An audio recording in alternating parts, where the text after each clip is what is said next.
Halo semuanya, kembali lagi di channel aku. Hari ini aku akan kasih info ke kamu hewan-hewan apa aja yang mungkin belum kamu ketahui. Yuk kita lihat ada hewan apa aja sih? Bluefoot Booby. Bluefoot Booby atau Sulane boxy adalah burung laut asli daerah subtropis dan tropis bagian timur Samudra Pasifik. Ia mudah dikenali dari kaki biru cerahnya yang khas, yang merupakan sifat yang dipilih secara seksual. Yang lucunya nih, mereka punya langkah-langkah untuk memulai perkawinan. Laki-laki mengangkat kaki mereka secara bergantian ke atas dan ke bawah di depan betina. Kedua, menundukkan kepala. Ketiga, ia akan mengadukan paruhnya dengan betina. Jika cara itu nggak berhasil, mereka akan melebarkan sayapnya. Nah, baru deh betinanya mau. Lucu ya? Betina sedikit lebih besar dari jantan dan dapat berukuran hingga 90 cm dengan lebar sayap hingga 1,5 meter. Sekitar setengah dari semua pasangan pembiakan bersarang di Kepulauan Galapagos. Makanan Bluefoot Booby sendiri terdiri dari ikan yang diperolehnya dengan menyelam dan terkadang berenang di bawah air untuk mencari mangsanya. Mereka terkadang berburu sendirian, tetapi biasanya berburu dalam kelompok nih teman-teman. Venezuelan Poodle Moth.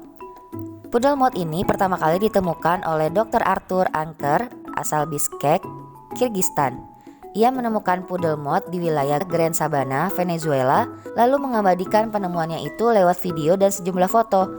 Venezuelan Poodle Moth ditemukan pada tahun 2009. Nah teman-teman, meskipun Poodle Moth ini berdarah dingin, tapi ngengat ini hidup di negara tropis loh.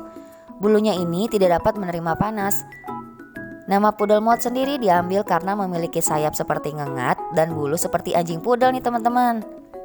Sehingga ngengat ini kemudian disebut dengan nama Poodle Moth.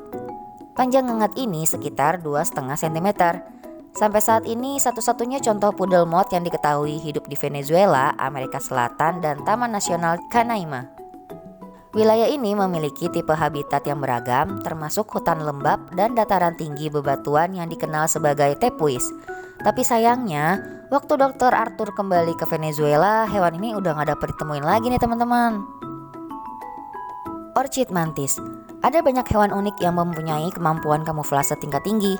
Mereka adalah jenis hewan yang punya kemiripan dengan lingkungan di sekitarnya seperti bunglon. Nama selain itu adalah hewan lain yang punya kemampuan gak kalah hebat loh, yaitu Orchid Mantis. James Hingston adalah seorang penjelajah asal Inggris yang menemukan belalang cantik Orchid Mantis. Ia pergi melewati Jawa Barat dan melihat Orchid Mantis berwarna merah keunguan, lalu berpikir itu hanyalah sebuah bunga cantik. Hingga akhirnya seekor kupu-kupu hinggap di atas Orchid Mantis dan terjebak lalu dimakan secara perlahan oleh si belalang anggrek tersebut. Bentuknya yang unik dan penampilan cantik membuat Orchid Mantis menarik perhatian para pecinta hewan loh. Orchid Mantis ini aman untuk dipelihara karena tidak memiliki cakar atau gigi yang bisa melukai manusia. Rentang usia Orchid Mantis berkisar antara 6-9 bulan. Mereka berkembang biak dengan cara bertelur dan tidak berkembang menjadi kepompong seperti serangga lainnya. Siklus hidup mereka terbagi dalam 3 bagian, yaitu telur, nimfa, dan belalang anggrek dewasa. Serangga ini bakal bikin kamu terkecoh saat berada di alam liar teman-teman. Seekor Orchid Mantis sulit dikenali karena warna tubuhnya yang bisa berubah sesuai dengan keadaan di sekitar mereka. Tubuh Orchid Mantis berwarna putih semi transparan dengan kaki belakang yang bisa mekar layaknya kelopak bunga. Orchid Mantis memakan serangga lain untuk bertahan hidup. Dengan kemampuan kamuflasenya, Orchid Mantis bisa dengan mudah mendapatkan mangsa karena tidak ada yang menyangka bahwa bunga, tangkai, atau batang yang disinggahi serangga lainnya tersebut merupakan Orchid Mantis yang sedang mengincar mangsanya. Hal ini membuat Orchid Mantis dikenal dengan sebutan hewan serigala berbulu domba loh teman-teman. Secara natural, axolotl adalah hewan yang jinak. Axolotl tergolong soliter, jadi tidak masalah jika kamu hanya memelihara seekor aja. Perlakuan axolotl sebagai hewan peliharaan dan jangan menyentuhnya dengan tangan kecuali benar-benar diperlukan nih teman-teman. Ini karena kulitnya yang lembut, lunak, dan permeable. Permeable berarti hewan ini bisa menyerap oksigen melalui kulit. Untuk pemeliharaannya sendiri berdasarkan penjelasan website dari Spruce Pets, axolotl membutuhkan akuarium besar yang perlu diisi 56-75 liter air. Pilih akuarium yang tinggi, dalam, dan tidak masalah jika tidak terlalu panjang. Akuarium ini harus disimpan di ruangan yang sejuk dan jauh dari sinar matahari. Jaga agar suhunya stabil di angka 14-20 derajat Celcius dan jangan sampai melebihi 24 derajat Celcius. Kamu bisa menambahkan kastil, rumah, tanaman air, atau dekorasi lain sebagai tempat persembunyian aksolotil. Makanan aksolotil di alam liar adalah cacing, siput, krustasi, ikan kecil, dan amfibi.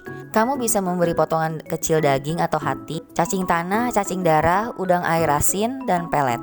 Sisa-sisa makanan yang ada di akuarium harus dibereskan untuk menjaganya tetap bersih. Menurut IUCN Red List, aksolotil termasuk hewan yang terancam punah nih teman-teman. Populasinya di alam liar terus berkurang. Penyebabnya beragam, mulai dari sampah dan limbah di aliran air, perubahan iklim, cuaca buruk, area yang menjadi pemukiman, perburuan liar, dan adanya spesies invasif. Demodex folliculorum. Tanpa kita sadari, kita semua memiliki sejumlah hewan yang hidup di permukaan wajah kita loh teman-teman. Mereka tidak dapat dilihat, namun mereka ada. Mereka adalah tungau mikroskopis, berkaki 8 yang mirip dengan laba-laba. Hampir semua manusia memilikinya. Mereka menghabiskan hidup mereka di atas wajah kita. Mereka makan, berkembang biak, dan akhirnya mati. Sebelum kita membersihkan wajah, kita harus tahu bahwa ternyata makhluk mikroskopis ini tidak membahayakan nyawa loh. Ada 2 jenis tungau yang hidup di wajah kita, di antaranya Demodex folliculorum dan D. brevis. Mereka adalah hewan arthropoda, kelompok hewan yang masuk dalam kategori hewan bersendi, berkaki seperti kepiting dan serangga. Tungau Demodex memiliki 8 kaki pendek dan gemuk di dekat kepala mereka. Tubuh mereka memanjang mirip seperti cacing. Di bawah mikroskop, mereka terlihat sedang berenang-renang di minyak yang berada di wajah kita dan bergerak sangat cepat loh teman-teman. Tungau Demodex tinggal di pori-pori kulit dan folikel rambut, sedangkan D. brevis lebih suka menetap di tempat yang lebih dalam, yakni di kelenjar sebaceous, kelenjar mikroskopik yang berada tepat di bawah kulit yang mengeluarkan minyak. Selain di wajah, tungau ini juga ditemukan di daerah tubuh kita yang lain, termasuk area genital dan dada. Para ilmuwan sebenarnya sudah mengetahui ini sejak lama bahwa manusia membawa tungau loh teman-teman. Tungau Demodex folliculorum pertama ditemukan terdapat pada kotoran telinga manusia di Perancis pada tahun 1842. Pada tahun 2014 lalu, Megan Thomas dari North Carolina State University bersama koleganya menemukan bahwa sekitar 14% manusia memiliki tungau. Mereka juga menemukan DNA dari Demodex di setiap wajah yang mereka uji. Populasi dari tungau ini mencapai ribuan. Selain itu, setidaknya ada 2 ekor tungau di setiap sehelai bulu mata kita. Nah, gimana nih teman-teman info terakhir ini? Meskipun gak berbahaya, tapi jangan sampai malas mandi ya. Oke, sampai di sini dulu video dari aku. Kalau kalian suka, jangan lupa like, subscribe, komen, dan share video ini ke teman-teman kalian. Sampai jumpa di video berikutnya. Assalamualaikum, bye-bye.